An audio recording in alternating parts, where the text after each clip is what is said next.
underdogs, underestimated, we the ones.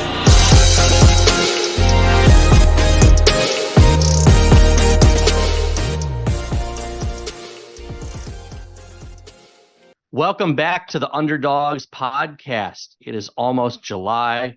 I'm Jordan Brenner, joined as always by Peter Keating. How's your summer going, buddy? As a Mets fan, it's going terribly, but as a baseball fan, it's going great and overall, pretty good. Well, good. I'm going to keep that going for you then, because we're going to talk a lot of baseball on the show today. And we've got some Wimbledon discussion. This is kind of that dead time in the sports calendar right after NBA and NHL ends, right before NFL training camps get going. But we've got some fun baseball stuff to talk about. And like we said, what's going on in the grass courts. But Peter, let's start with the baseball. Is it fair to call this the year of the rookie? I think so. I mean, everywhere you look, there's young talent exploding all over the game, right? I joke about the horrors of being a Mets fan during this dog day dead zone of summer, but at least all of us get to see teams with a lot of young talent come in and play the Mets. The Mets play the Reds or the Diamondbacks or a whole bunch of teams with good players you get to see, even if not many of them happen to be playing regularly for the Mets.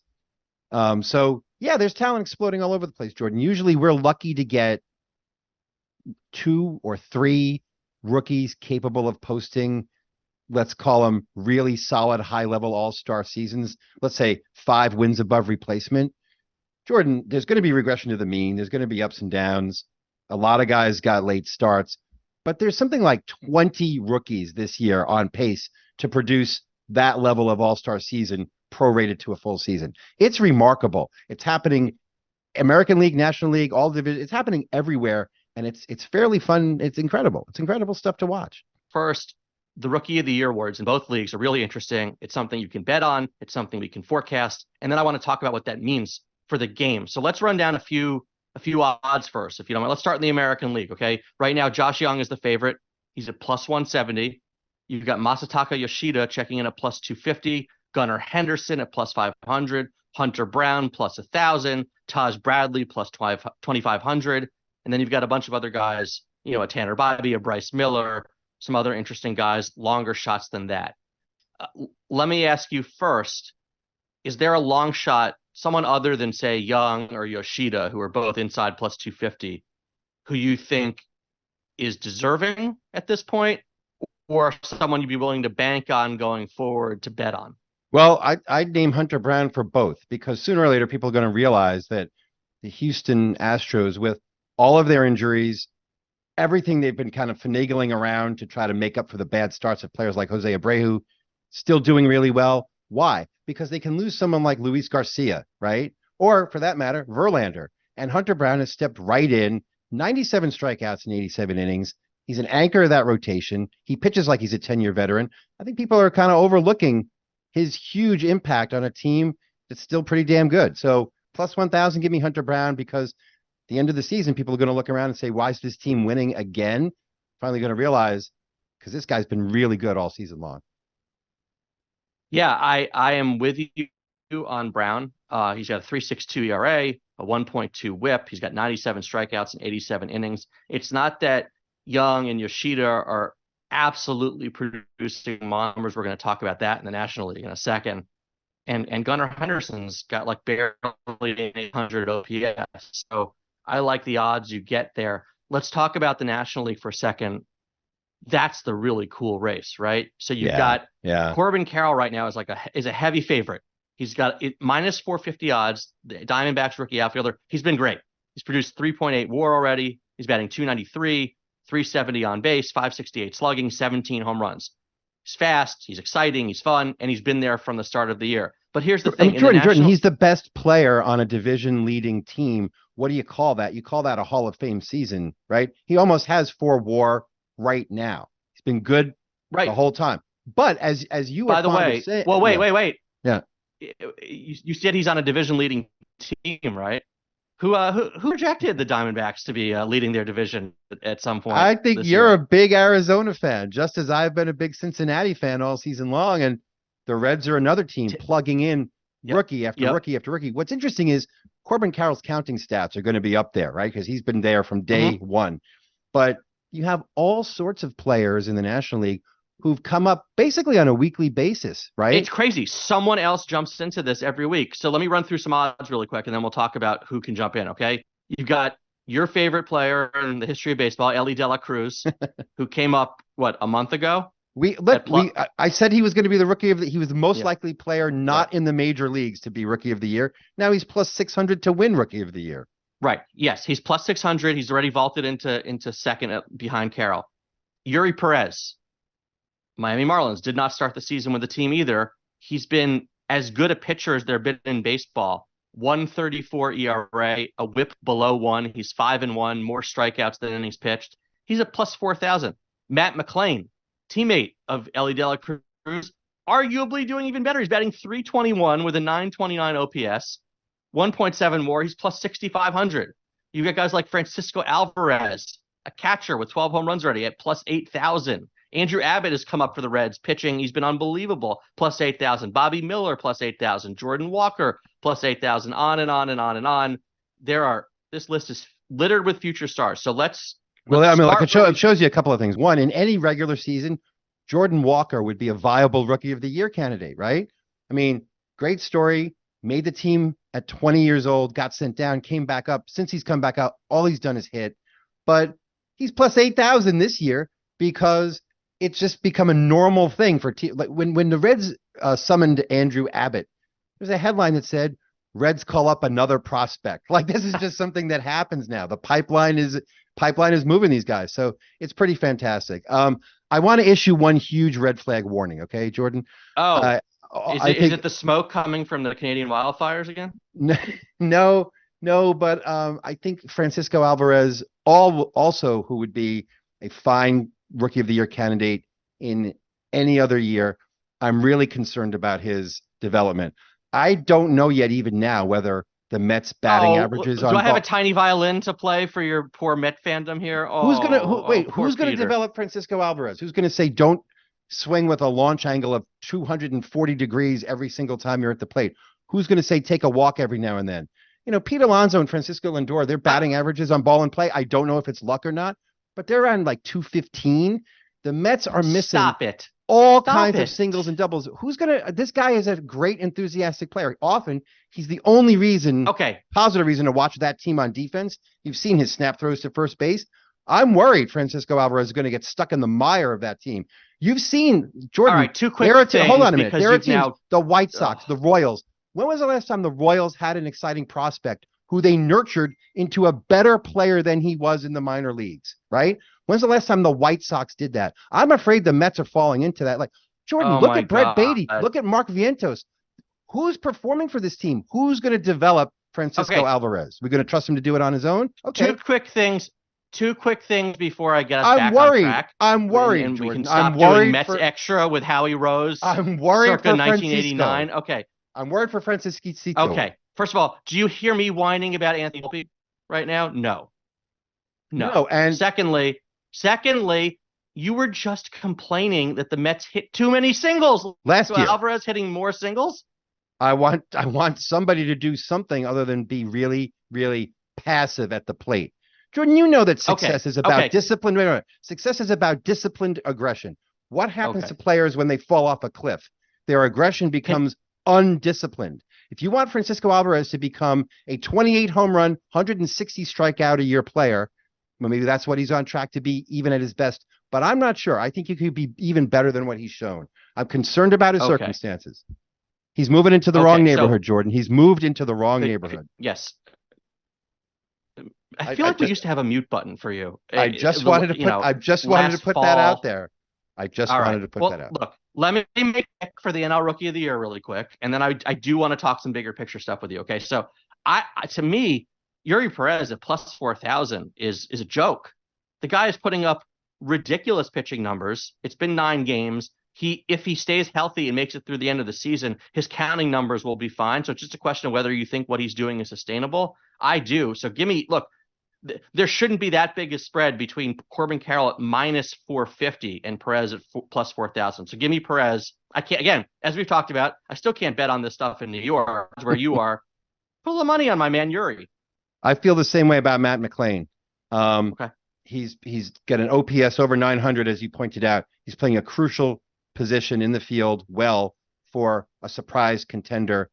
There shouldn't be a gap between Elly De La Cruz. Ellie's going to be a great player, but he's at plus 600. Matt McLean at plus 6,500. Look, Elly De La Cruz is a great player, but he's already shown a propensity for hitting cold stretches every now and then. Elly De La Cruz could easily go 0 for 23 in a critical stretch in September. Wouldn't surprise anybody. The guy strikes out a lot. Matt McLean's not that kind of player.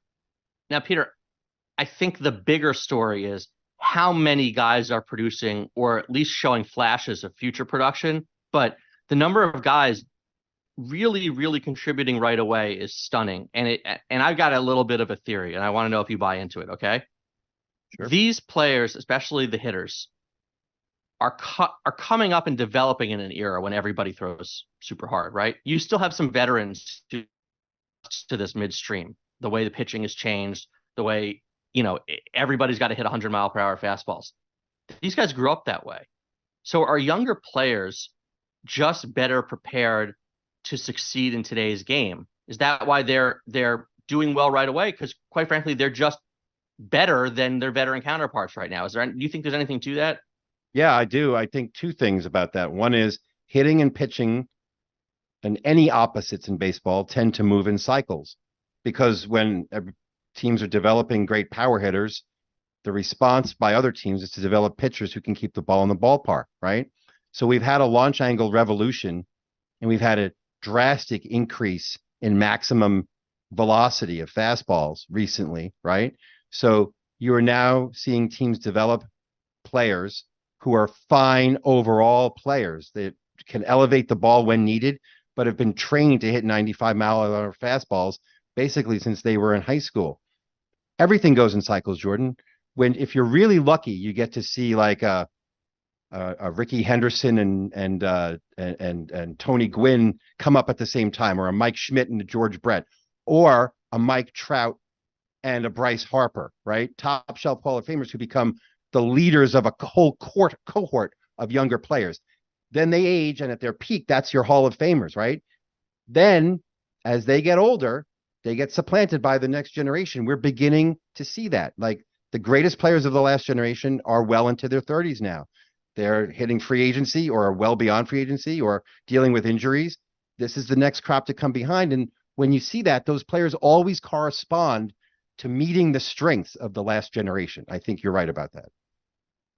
All right. So then the inevitable question before we wrap is, what does this mean for team building in terms of building a winner? You see the Reds, 100-loss team. They got lambasted for supposedly punting and tanking and trading all their veterans.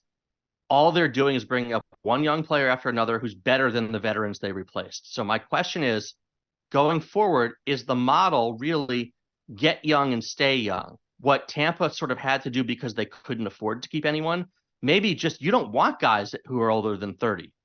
Maybe the discipline is not re-signing your own veterans. Like, by the way, Atlanta's locking all these guys up on long-term contracts where they buy out their arbitration years, but then they have them through their prime. And then if a Freddie Freeman walks, there's another guy ready to go. Do you think this is the way to build a winner today? And then I'm going to make fun of your Mets. It's not only how you build a winner, it's become mandatory, because when I talk about the cycles, Jordan, the cycles are getting younger and younger. 10 years ago, when there was a new CBA, I think the Tampa Rays led all of baseball in international signing bonuses with $4 million. $4 million in total bonuses 10 years ago. Now teams spend 40, 50, whatever they need, millions of dollars. International scouting, domestic scouting, Jordan, has gotten better. I mean, if you look at you could make your own list right now of the top 50 prospects in baseball. Anybody could with the internet. 70% of the players you pick are going to be productive. They're going to make the major leagues. That wouldn't have happened 20, even 10 years ago. As the value of winning keeps going up, right? We keep teams finding new ways to excavate young talent. And despite service time squabbles, they're also more likely to bring these guys up as soon as they can contribute, because the premium is on winning now. So the cycles are getting younger. And what does that mean? That means the teams without money who have to compete, not for 40-year-old free agents, but for young talent, have to develop that talent more intensely, more rapidly. It's a real two-tiered structure. The Reds are not going to go out and sign Shohei Ohtani, But the Reds have proven capable of developing 4 or 5 players who can fit into a major league lineup at the age of 23 or younger. That's what you have to do. Right. And that's why I think as your Mets continue to struggle, I think they should really be thinking about selling at the deadline. If there are still people who want to give them some prospects for some of their high-priced veterans, whether it's a Verlander or a Scherzer or a Starling Marte or whomever, you not only reset the payroll pretty quickly, but you may get some young players who are ultimately better than those guys. So okay, but Jordan, the opposite, which is investing in great young players and locking them up, which is Atlanta. We should mention a couple of other teams along with the Mets who may be on the verge of over-investing in older players. Like, are you convinced that Philadelphia or San Diego or the White Sox are going about this right? They seem to be they're not spending as much money on the Mets, and their players have been, 2 of those cases have turned out to be better. But there are other teams on that treadmill that have to be really careful. And you're right. What happened to Andrew McCutchen as a player is not nice. You hit 30, you've done 10 great years in the city, but as soon as you're not an elite young player, teams are going to get rid of you. And there's nothing in the baseball economics that will restrain them from doing that. It's a cold, hard business. But you know what's not a cold, hard business? The soft, hot grass of Wimbledon, and we'll get to that next.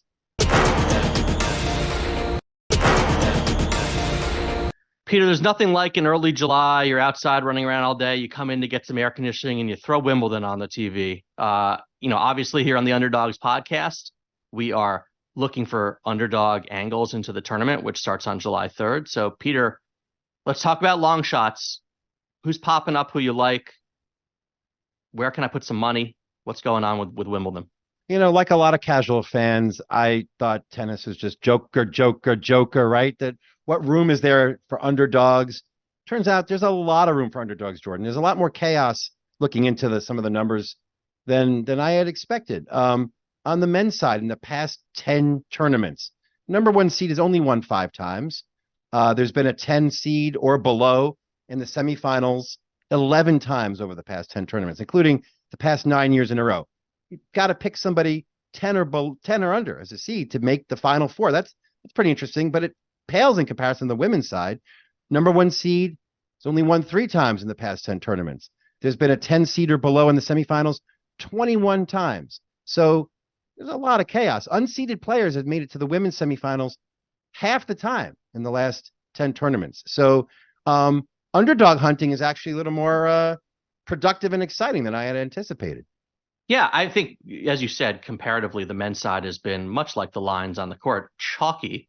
But, it's also a function of the era we were just in for a very long time, right? With Djokovic, Federer, Nadal, Andy Murray, the big 4 guys. It was hard for anyone else to break in there. Obviously, the game is changing, but you nailed it. The women's side is so unpredictable year to year that I think it creates some really interesting betting opportunities, right?